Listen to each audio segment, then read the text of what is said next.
Olá, pessoal! Bom dia! Como é que vocês estão, meus alunos? Espero que todos estejam bem, para que juntinhos possamos dar início à nossa aula de história de hoje. Hoje nós teremos aula de história. E como eu falei na aula anterior da semana passada, pessoal, eu vou continuar falando sobre o Brasil colonial, tá certo? Porém, hoje nós vamos falar sobre outro tema que nós não vamos precisar esquecer, deixar de lado aquilo que nós trabalhamos semana passada. E sim, lembrarmos do que foi dito semana passada, na aula da semana passada, para complementarmos com esse tema novo, tá certo? Enfim, pessoal, como foi dito na aula anterior, onde o nosso foco foram as capitanias hereditárias, vamos apenas só fazer uma rememória, relembrar o que a gente trabalhou para a gente dar início à nossa aula de hoje, tá certo?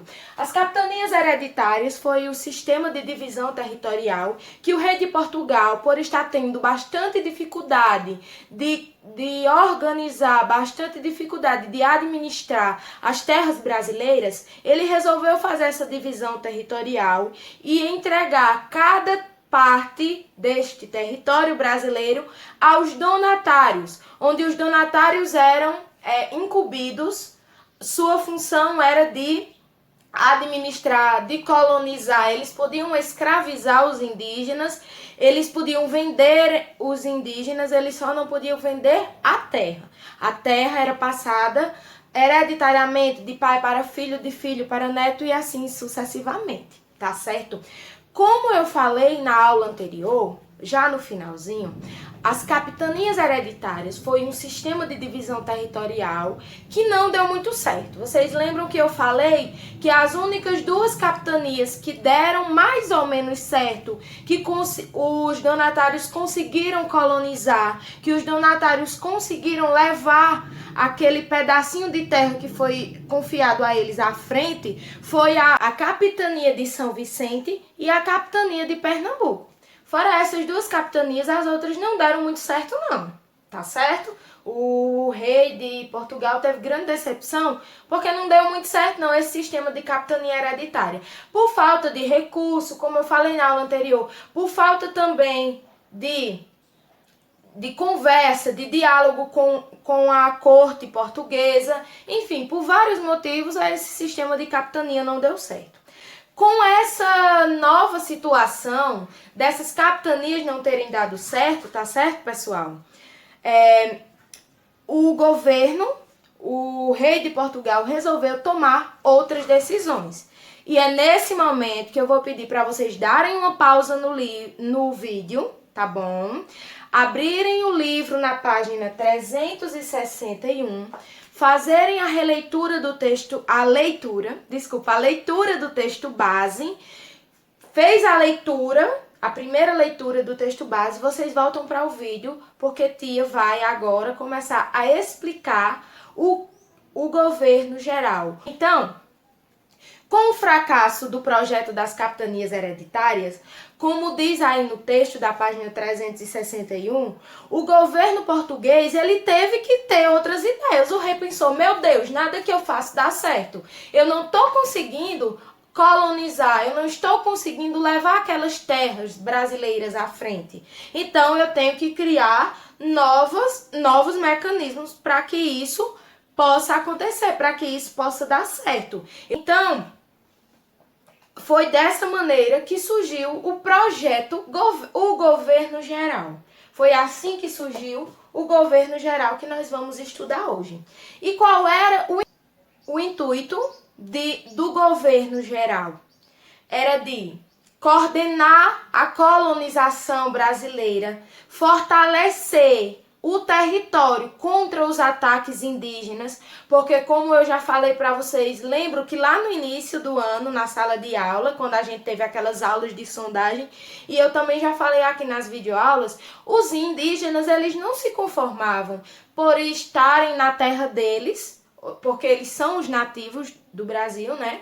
E do nada apareceram várias frotas portuguesas e ocuparam o território. E muitos deles não aceitavam essa ocupação portuguesa.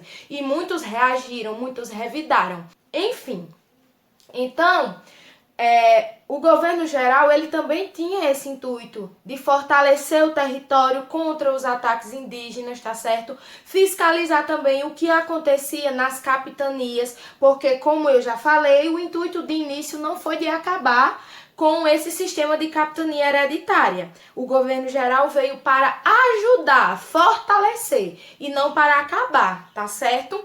Também o governo geral tinha o intuito de apoiar a produção de cana-de-açúcar, para que com isso, esse novo mecanismo de colonização desse certo aqui no Brasil.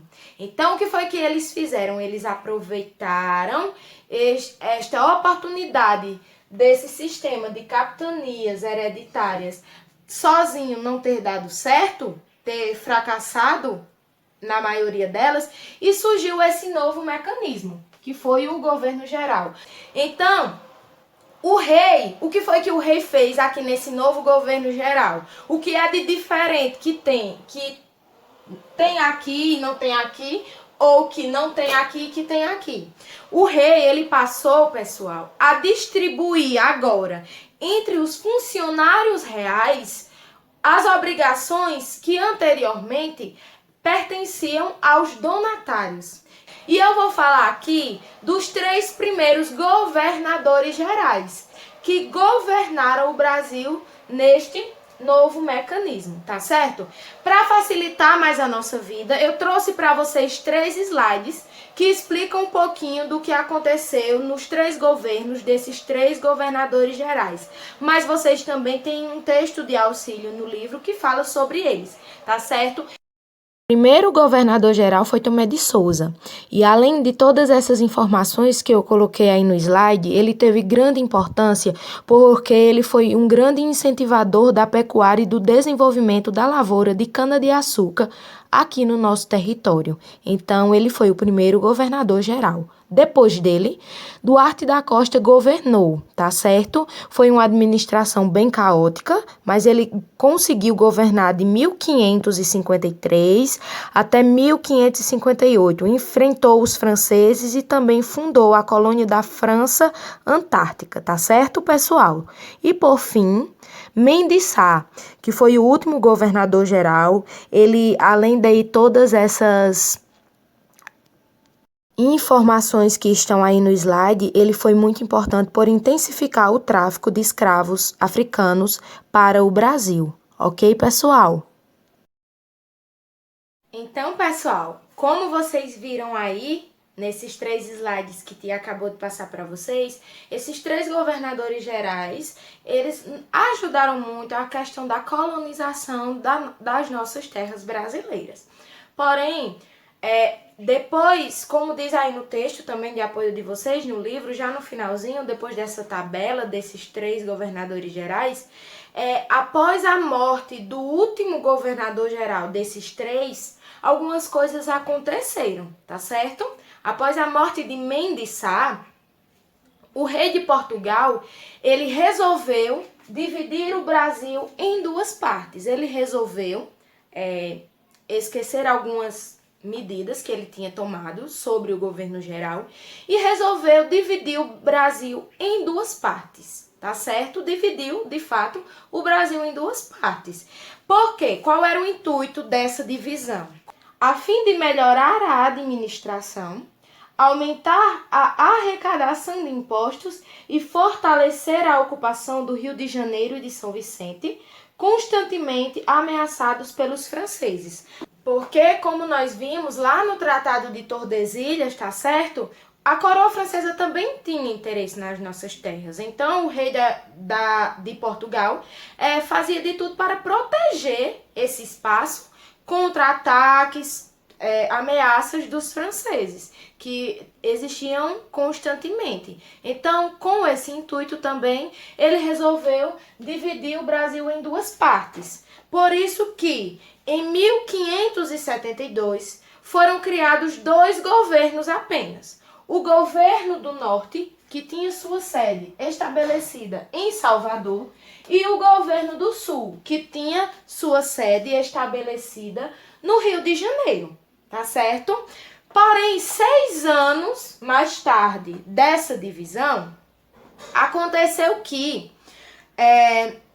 o Brasil voltou a ter um único governo geral, que, no caso, a sede ficou em Salvador, ou seja, o governo do Norte.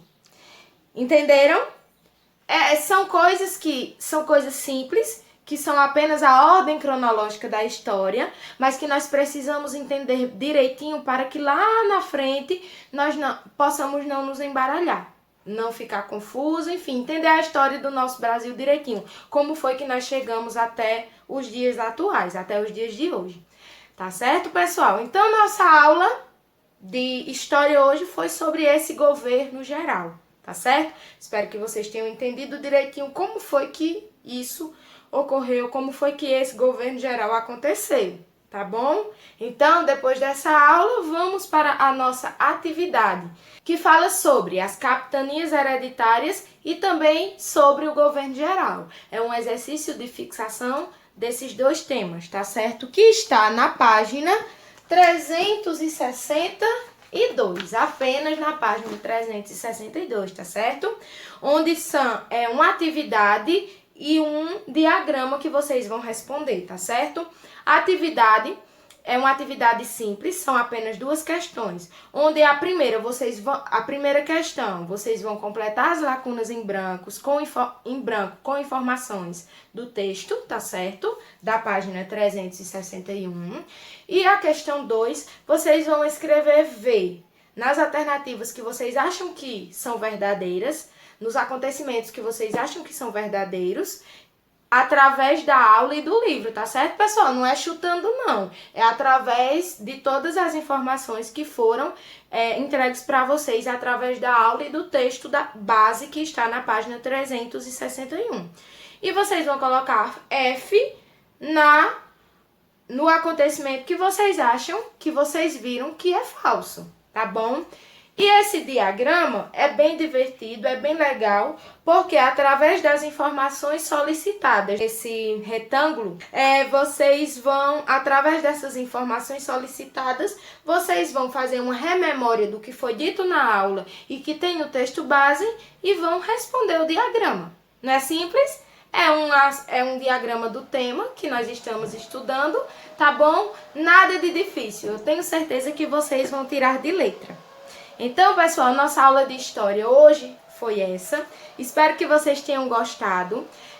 Espero que eu tenha instigado em vocês a curiosidade para sabermos o que foi que aconteceu depois desse governo geral, porque na próxima aula a gente vai continuar com a história do nosso Brasil. A gente vai continuar com esses fatos históricos, com essas informações para vocês. Tá bom, pessoal? Espero que vocês tenham gostado.